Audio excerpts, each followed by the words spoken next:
The suspect, we are told, got out of his car, jumped off of the bridge and into the Rio Grande River, and then swam into Mexico. I don't know how far of a drop that is. Clearly a very good drop. This man did not want to be caught, swam into Mexico.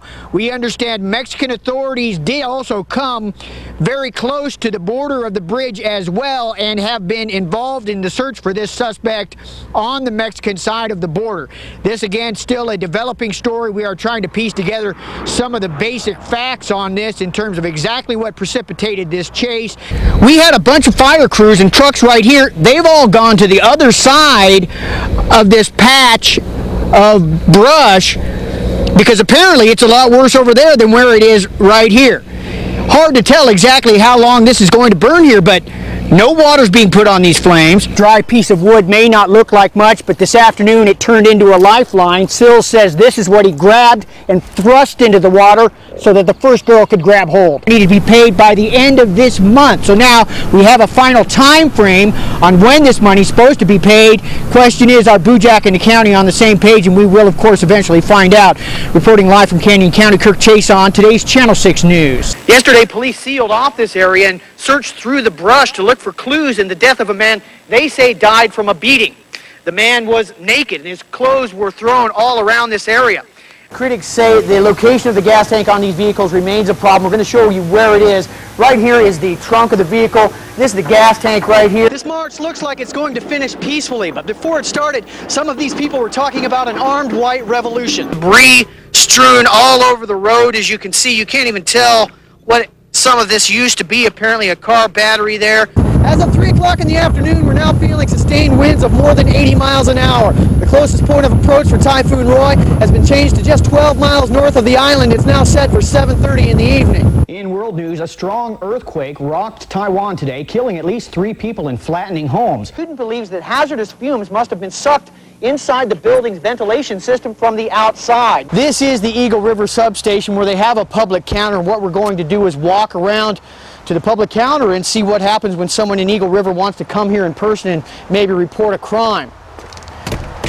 Well, we can see that the door is locked and you have to press this buzzer to maybe get some service. I don't know how long it will take. We did see a patrol car come in and out a little bit early. Right now we are at what is called the forward area refueling point, which our pilots have nicknamed Texaco. They are obviously gassing up.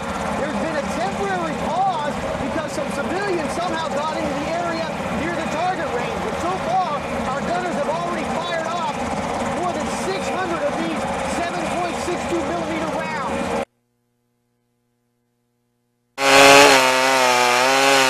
For the past couple of days, Judy Merritt and her family have been nearly working around the clock to clear the underbrush from their property. The out-of-control wildfire in the Chugach National Forest is now less than a mile from their home. The smoke is making me nervous. The ridge, we've got a river right here, and we've got two hills right behind our house. And apparently it was at the second hill. Judy has signed up to race the Iditarod next year, and they've been keeping half of her dog team in a truck. The U.S. Forest Service now has 200 firefighters on the scene to contain the fire, some from the lower 48 and others like this crew from the village of Grayling on the Yukon River. We don't have a line completely around it, and until we do, it's not a controlled fire. They've shut down the Trail Creek campground where you can taste the smoke and see it billowing from beyond the trees. This is what everybody's worried about. This is what's fueling the fire. Tens of thousands of beetle-killed trees like this one. As you can see, the wood is so dry, when the flames hit this, the whole tree goes up in just a minute. At the Crown Point Lodge, they're watering down the building, hoping the flames don't get any closer, but expecting they probably will. We've been up all night watching the thing, doing what we can. Initially, I thought they'd control it.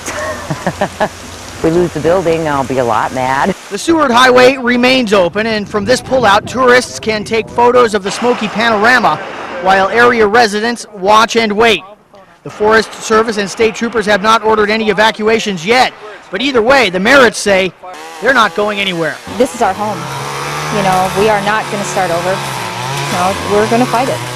In an instant, their father killed, their mother deported. They're struggling to recover tonight at St. Luke's Hospital, victims of a terrible car crash and politics. Tonight, they break their silence. Kirk Chaisson joins us live with much more in tonight's big story. The Macedo children's father died when a truck crossed the median on I-84 and slammed into their car in Caldwell on October 9th. The kids can barely process that their father is gone while their mother remains legally stuck in Mexico. The Macedo children are physically and emotionally broken. 17-year-old Emily, 8-year-old Ashley, 5-year-old Joshua, and 14-year-old Javier are improving, but they struggle to make it through each day. Emily says she remembers waking up after the car crash and thinking she was having a nightmare. When I hear this moaning, this screaming in the back of I hear somebody screaming, and then I hear him crying, and I'm like, get in doctors or policemen, because I heard him crying and I didn't want him to cry anymore. The children's mother, Wendy, was deported to Mexico 8 months ago, and she has been prevented from returning to Idaho to see the children. An aunt, Rosa Arizmendi, has been granted temporary guardianship. She says the children's mother is frantic. She's so worried. She's crying all the time, and she say, please do it the best you can over there to get me to the United States.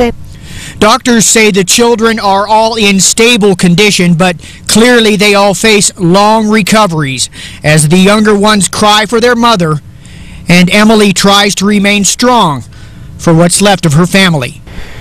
The children's mother is trying to get an emergency visa to allow her to come here to help her children. Senator Mike Crapo's office is working on that case. Reporting from the studio, Kirk Chaisson, today's Channel 6 News. Had her identity stolen and her name entered into the state's criminal database. We've figured out how to get that fixed, and judging by today's event in Nampa, a lot of other people are worried about becoming victims as well.